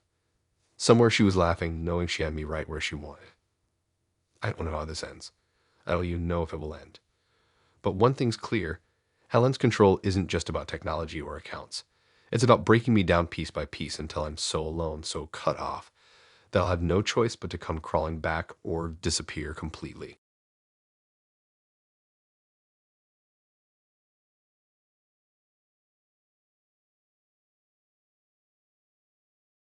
You ever get that weird gut twist? The kind that curls tight and won't let go when you realize someone's been watching you. Not just once or twice, but constantly. Every single moment you thought was private. Every move you made, captured without your knowledge. Like your whole life's been an open book, and the pages were recorded and shared behind your back. That's exactly what happened to me. My ex-Dom wasn't your typical jealous ex who sent angry texts or called at odd hours. No, his obsession ran way deeper. He'd been secretly filming me everywhere. Inside my own home, at work, in the streets, coffee shops, anywhere I went. Then, as if that wasn't terrifying enough, he started posting those videos online anonymously, showing parts of my life I never wanted anyone to see. It wasn't about trying to get back together or even hate. It was something darker, a twisted form of control and poison that infected everything I did. At first, I didn't suspect a thing. After a breakup, you try to move on, put the past behind you, and block out the memories. I thought I was doing just that. But then the messages began. Strange texts without a name, threatening tones that hinted at knowledge no one should have. Videos started appearing, clips of me in moments I swore were private, moments so ordinary I'd never dreamed someone would watch or record. But there it was, undeniable proof that someone was inside my life, inside my head. The details of those videos still haunt me. One of the earliest was so mundane, a video of me sitting on my couch, scrolling through my phone, just like any other night. But knowing someone was there, watching, recording without me knowing, shattered any sense of safety. Another clip showed me at the local coffee shop, laughing and chatting with a friend. The camera angle was carefully chosen to make it look like I was whispering behind someone's back, twisting the scene to create false stories. And then the worst, footage from inside my bedroom. How? How does someone get into your bedroom without you noticing? The thought alone made my skin crawl. I started combing through every corner of my apartment, tearing apart walls, scanning every object for hidden cameras. But Dom was clever, brilliantly, terrifyingly clever. The cameras weren't big, obvious things. They were tiny, hidden in places I would never expect. A smoke detector in the living room, the base of a lamp by the window, even inside my phone charger. He built a surveillance network designed to trap me in a world where I was constantly being watched. Sleep became impossible. Every creak, every whisper of the wind outside sounded like a camera clicking, like Dom was right there, watching, waiting for me to slip up. I felt trapped in a cage, but instead of iron bars, it was a web of invisible lenses and microphones. I started changing my routines, new cafes, different routes, switching up when I went out, anything to avoid the invisible eyes. But it didn't help. No matter where I went, Dom was there, always a step ahead, filming me, controlling me. Then the real terror started, the threats. Every time Dom posted a new video online, it came with a message. Do this or else. Delete your accounts or else. Meet me or else. The or else hung over me like a shadow, a promise that worse was coming if I didn't obey. He had access to things I thought were gone, old videos, embarrassing moments, secrets I had buried deep. And since the accounts were anonymous, nobody could prove it was him. No one could help me. I felt completely alone in the middle of this storm. The worst day came when I saw the video he posted of me crying in my bedroom. Not a staged moment, not something I expected to see, but raw and broken, me alone, talking about my fears and failures in a voice barely louder than a whisper. I thought that moment was mine, safe and hidden away. But no, Dom found it, recorded it, and shared it with the world. Watching it back was like looking at a stranger. I didn't recognize myself, the vulnerability, the pain, the shattered pieces. Friends and strangers messaged me after that video went viral. Some were cruel, accusing me of lying or exaggerating. Others were oddly sympathetic but didn't understand what I was really going through. None of them saw the constant fear, the panic that twisted my insides every time my phone buzzed. Piece by piece, I felt like I was disappearing. The person I was before Dom, the confident, independent me, became a distant memory. I couldn't trust anyone anymore, not my friends, not the people around me, not even myself. Every notification made me flinch. Every sound made my heart race. Was it another video? Another demand? Another threat? I still don't understand why Dom did this. Was it revenge for the breakup? Was it a sick need for control? Or just some cruel obsession that gave him power over me? Whatever the reason, his actions shattered my life and turned my home into a prison. I've tried everything, reporting the videos, alerting the police, changing my passwords, even moving apartments twice. But it's like Dom was always one step ahead, watching and waiting. The walls I built to protect myself turned out to be lined with cameras I didn't know existed. Now, every day is a careful dance. I live in constant fear that the next video will be worse, that the next secret he's been saving will come out and destroy what little piece I have left. The nightmare of being watched, controlled, and exposed is a weight I carry everywhere. I want to reclaim my life. I want to feel safe again, to laugh without looking over my shoulder. But with Dom lurking in the shadows, with cameras hidden in places I haven't even found yet, it feels impossible. Sometimes I wonder if I'll ever be free, or if this invisible prison will hold me forever, with Dom as the jailer, always watching, always waiting for me to fall.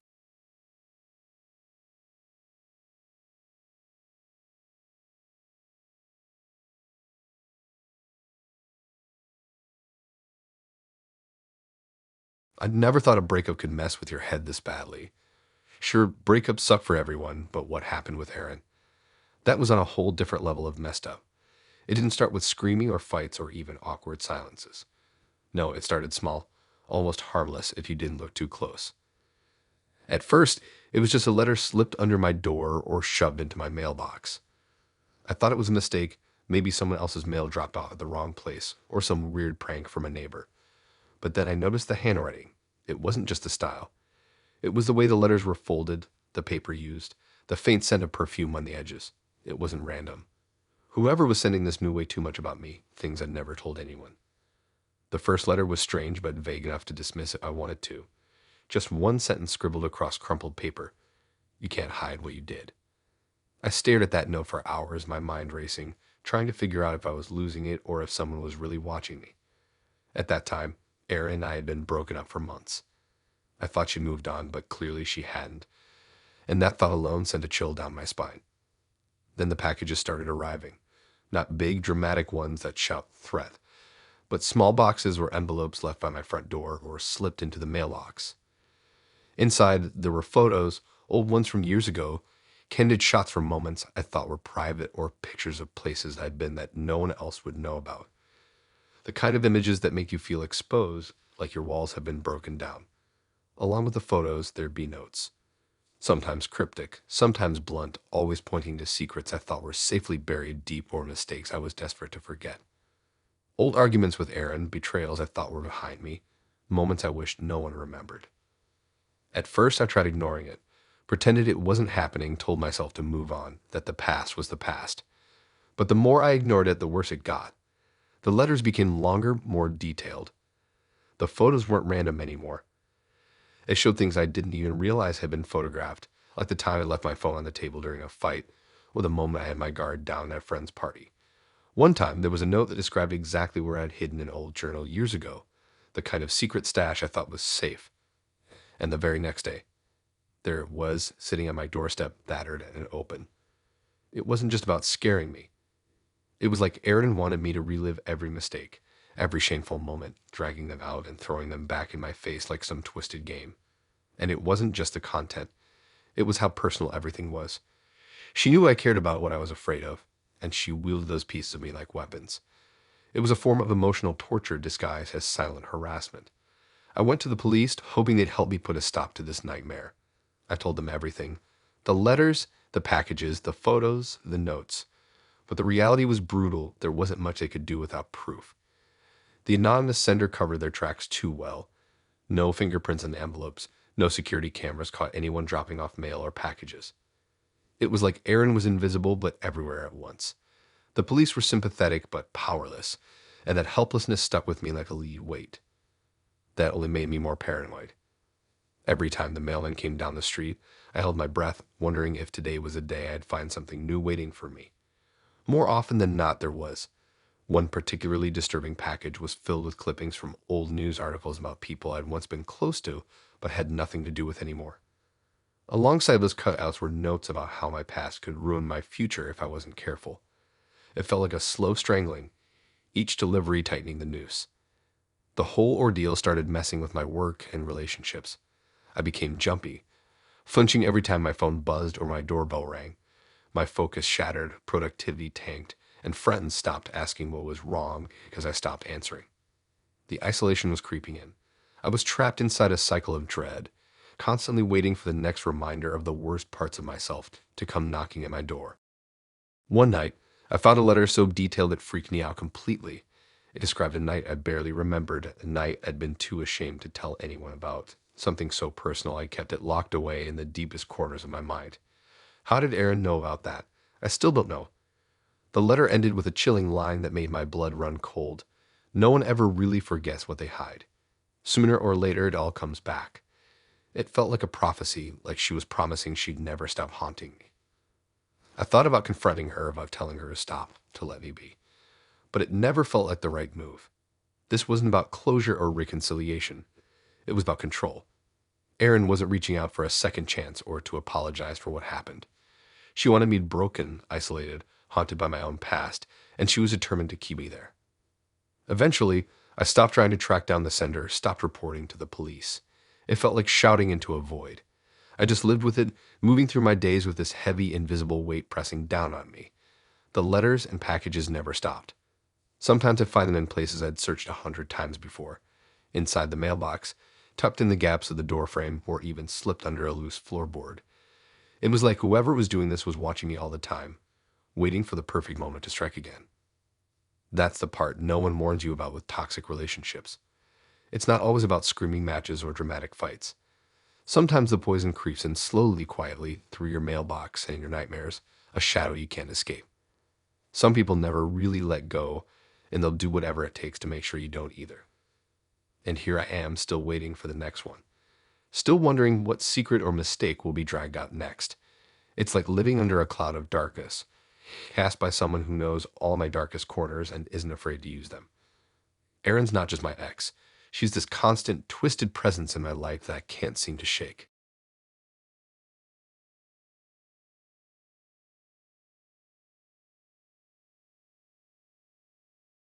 I'd never thought living in an apartment could turn into a nightmare. But then Zach showed up. Not just anywhere, right below me, in the exact same building. When we broke up, I thought that was the end. I thought I could finally move on and have some peace.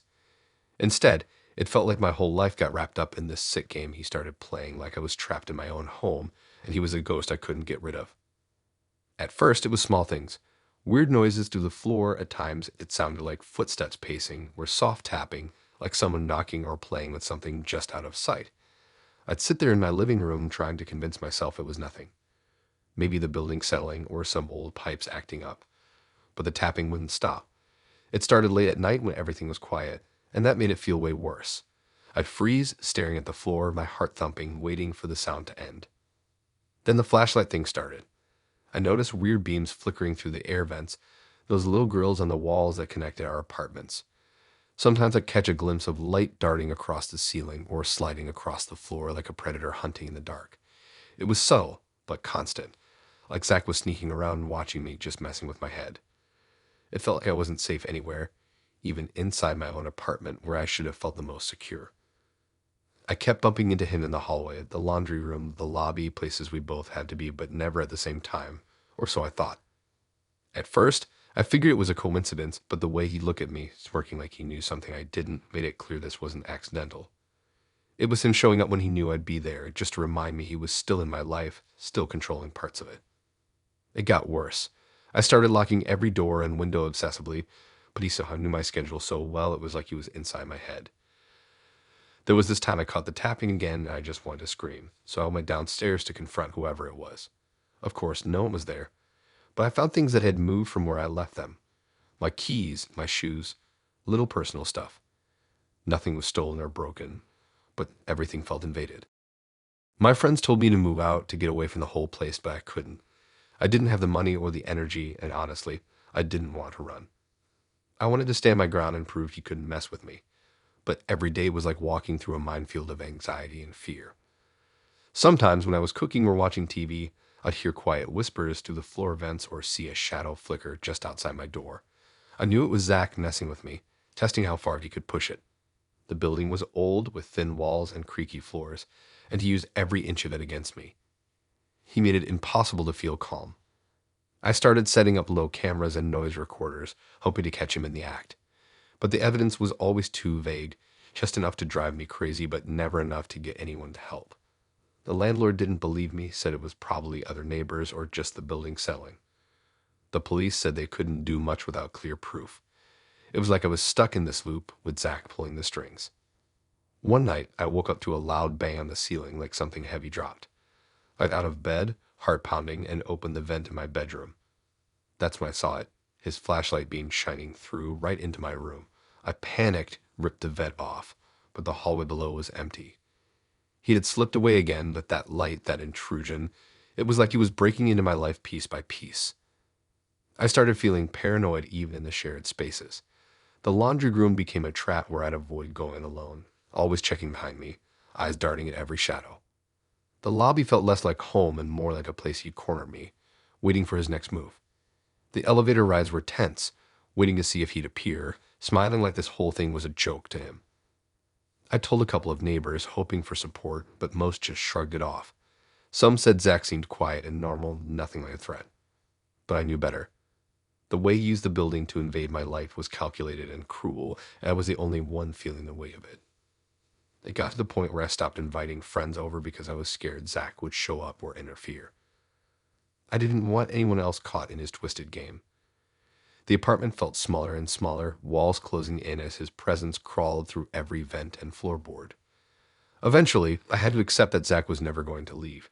Not physically, but mentally, he was living rent-free in my head and in my apartment. He turned the place I loved into a prison without bars, where every sound, every flicker of light, reminded me he was still there, waiting, watching, ready to creep back in whenever he wanted. And I'm stuck with that. No escape, no reset. Just this constant tension, this invisible war fought in silence between me and the guy who wouldn't let go, even when I begged him to.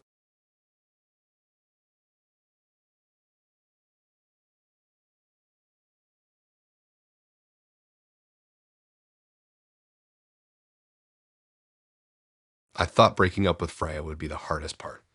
Honestly, I believed that once we were done, I could finally breathe, move on, and focus on my life, especially my job, which I cared about way more than anyone at the office ever guessed. It wasn't just a paycheck, it was my anchor, my purpose. But then she showed up there too. Not by accident, no. She used some back channels, pulled some strings, and landed a position in the same company, same building, same floor. That's when the real nightmare began. At first, it was subtle stuff. Small whispers floating around the office like an invisible fog. Rumors that I wasn't reliable, that I missed deadlines, or that I wasn't a team player. I tried to brush it off, thinking it was just typical office drama or misunderstandings. But I felt the cold shift in the air. People started looking at me sideways, their smiles no longer reaching their eyes when I walked by. It was like someone had flipped a switch and made me the enemy without anyone explaining why. Then things started going sideways for real. Important files went missing or got deleted. Projects I was leading began falling apart without explanation, and somehow the blame always landed squarely on me. I kept wondering how all this was happening. Was I forgetting to save things? Was there a technical glitch? But every time I checked, nothing made sense. There was never any proof pointing to a person, no obvious culprit to call out. I didn't want to believe Freya was behind it. I tried telling myself she wouldn't stoop that low, that maybe I was just imagining things. But deep down I knew better. She knew how much I rely on this job, not just for money, but for my self-worth. It was everything I had left after the breakup. And now it felt like she was quietly tearing it all down, piece by piece, without anyone catching on. The strangest part, nobody suspected her. She played the perfect role, the sweet, helpful new coworker who laughed at the same stupid jokes in meetings, who made small talk about the weather or weekend plans. Like a wolf in sheep's clothing, smiling while she pulled the strings behind the scenes. Watching her in meetings, sitting 2 desks away, pretending like nothing was wrong, felt like torture. The rumors were the worst part. I learned from a passing colleague that stories were floating around, stories about me being untrustworthy with confidential info, about how I supposedly got defensive with supervisors, or that I had been caught lying about project statuses. None of it was true, but in the office, truth rarely mattered. The seed was planted, and it grew into this ugly weed strangling my reputation. Every time I tried to clear my name or set things straight, more rumors popped up, louder and more believable than before. It was like a never-ending game where the stakes were my career and my dignity. Then came the technical mess. I remember one morning, the day of a big presentation, walking into the conference room ready to showcase months of work, and finding the files completely gone. Deleted from the system, wiped clean like someone had come in overnight and erased everything. I panicked, called IT, begged for help. But they told me nothing unusual showed up on the logs. No breach, no hack, no explanation. The files had simply vanished. That moment felt like the ground slipped from under my feet. Standing there in front of my boss and team, I tried to stay calm, tried to act like it wasn't a disaster, but inside I was falling apart. And it didn't stop there. The next week, reports I painstakingly submitted came back altered. Numbers changed, data missing, details wrong. Someone had been accessing my folders, editing documents to make it look like I was careless and incompetent. I started triple-checking everything, changing passwords, asking it to monitor my accounts, but the damage was already done. Projects stalled, deadlines were missed, and coworkers who once smiled at me now gave cold, suspicious looks. The office had turned into a battlefield, and I was losing ground fast, but the enemy stayed invisible. One afternoon, I caught a glimpse of Freya near my desk. She wasn't acting weird or out of place, just typing on her computer, smiling politely at a passing colleague, totally innocent. I wanted to scream to call her out right then and there, but what could I do? Say I suspected her of sabotage. I'd sound paranoid, desperate, like I was imagining things, and that's exactly what she wanted, to make me look crazy while she dismantled my work life piece by piece. The worst part was how carefully she covered her tracks. She was smart, calculating. She made sure nothing could ever be pinned directly on her. If anyone noticed something wrong, she had already spun a story or started a rumor to deflect suspicion. She used my own coworkers against me, slipping little lies or half-truths when no one was watching. It was like she was rewriting my story without giving me any say, making me the villain in a script I hadn't written. I tried telling my supervisor what was going on, hoping for some backup, some help. But it felt like I was just whining about office politics. Without solid evidence, it was my word against a seemingly flawless new employee. The HR department was polite but ultimately unhelpful. They suggested I focus on improving communication and teamwork, as if that would fix files disappearing or projects breaking apart. It was a punch to the gut. Meanwhile, Freya kept moving like a ghost, showing up in meetings, smiling in the background during video calls, always helpful when someone needed something, but never letting her guard down. It was exhausting, watching her act like nothing was wrong while my whole professional life slowly unraveled. I felt trapped in this strange limbo where I couldn't prove who was behind it, but I knew exactly who was responsible. The office became a place I dreaded. My confidence plummeted. I stopped speaking up in meetings, stopped pitching ideas. I found myself checking over my shoulder constantly, jumping at every unexpected noise or message. I couldn't trust anyone, not because people were turning on me, but because I wasn't sure who Freya was talking to next, planting the next rumor, deleting the next file. It was like living in a horror movie where the villain wore a friendly face, and you never knew when or where they'd strike again. There was a moment when I almost thought about quitting, walking away from the job I loved, the one thing I had left that was mine after the breakup. But I couldn't let her win like that. Still, every day felt like trying to swim against a current pulling me under with no lifeline in sight.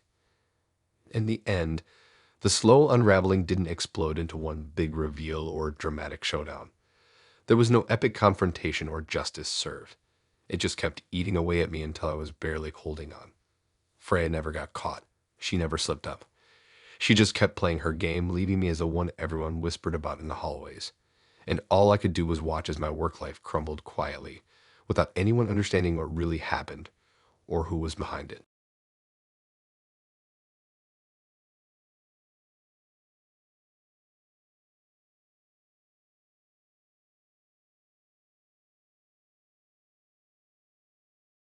You never really think about how weird a breakup can get until your ex starts doing things that make you question if you're trapped in some bad prank or a low budget horror flick. Like, I thought Marty was just a jerk when we split. I didn't expect him to turn into some weirdo who basically declared war on my front yard. Yeah, it sounds ridiculous, but it wasn't just some dumb vandalism or graffiti. He literally started pooping on my lawn. Not once or twice, but enough times that it became a full-on nightmare.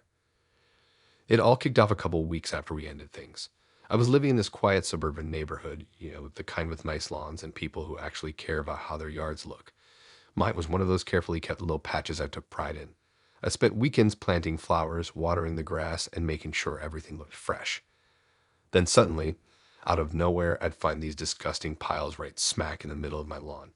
At first, I figured it was some neighborhood dog or a stray animal, but no one's dog ever left such a precise and bold calling card every few days. What made it so much worse was the timing.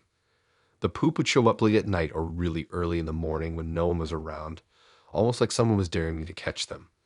I was creeped out and totally confused. Why would anyone do that? Was it some weird message? I didn't want to believe Marty was that petty, but deep down I knew it was him. No one else had a reason or the guts to do something that gross, and the way things ended between us, this felt personal. At first, I tried to ignore it. I cleaned it up, tried to pretend like it wasn't happening. But it kept coming back like some disgusting revolving door that wouldn't close. Each time, I felt less safe in my own home. I started locking all the doors and windows, peeking through curtains at night, but I never saw anyone. Marty wasn't one to do anything subtle either, so this sneaky Loki thing was a weird twist from him. It wasn't about making a scene or yelling at me face to face. It was something more twisted, like he wanted me to feel violated without ever confronting me directly. I asked neighbors if they saw or heard anything, but everyone shrugged it off like it was some dumb animal problem. I even put up a couple of motion sensor lights, thinking maybe that would scare whoever or whatever was doing this, but nothing changed.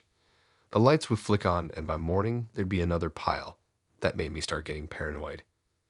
I imagined Marty lurking in the shadows, waiting for the perfect moment, watching me clean it up, laughing in his head. It was like this invisible war where I had no way to fight back. I thought about calling the cops, but what could I say? Someone is pooping on my lawn. They'd probably laugh or tell me it wasn't a priority. Plus, without catching him in the act or finding some kind of evidence, there was no way to prove it was Marty. I felt stuck, like I was being messed with by someone who knew exactly how to get under my skin and knew I couldn't do much about it. This went on for months. I started keeping a journal when the piles appeared, hoping I could find a pattern, but it felt random. Sometimes it was once a week, sometimes twice, sometimes not for a few days. I even set up a cheap camera hidden in the bushes facing the lawn, hoping to catch a glimpse of the perp. But the footage was always weirdly blurry or stopped right when the activity happened, like someone was messing with the camera or knew how to avoid being caught. Meanwhile, Marty's face kept popping up in my mind more than I wanted. We had a messy breakup, sure, but this wasn't the kind of thing I expected. I kept thinking about what he wanted from all this. Was it just to freak me out? To ruin something I cared about? Or maybe it was about control, making me feel powerless in my own space. I don't know. All I knew was that every time I looked at my lawn, it wasn't just grass and flowers anymore. It was a gross reminder of how twisted things could get when someone wanted to hurt you in the smallest, most humiliating ways. One night, I stayed up late sitting by the window, waiting and watching. I didn't sleep much, but around 3 a.m., I saw a shadow slip outside, crouched down near the grass. My heart was pounding so hard I thought it would burst out of my chest. I grabbed my phone to call the cops, but the moment I flicked the flashlight on, the figure disappeared like a ghost. It was probably Marty, but I wasn't sure. I didn't dare chase or confront him. That night felt like the moment everything tipped over into full-blown creepy territory. After that, I stopped trying to catch him. Instead, I focused on keeping my distance, avoiding looking at the lawn too much, and hoping it would all end. But deep down, I knew it wouldn't. This wasn't just about poop on the grass anymore. It was about how someone could invade your life in the most disgusting way and get away with it, leave you feeling like a prisoner in your own home. It's wild how something so gross and small can mess with your head so much. Marty didn't yell or threaten me or cause a scene. He just took the weirdest, nastiest route to make sure I knew he was still around, still messing with me, without ever having to say a word. I'd never told many people because it sounded insane, and honestly, it felt embarrassing. Who would believe that a grown man was using poop as some kind of weapon? Eventually, I moved out. I couldn't deal with it anymore. I still wonder what Marty got out of it, why he chose to target my lawn like that. But one thing's for sure, sometimes toxic exes don't have to be loud or dramatic to mess with your life. Sometimes it's the little things, the gross, quiet invasions that leave the deepest marks.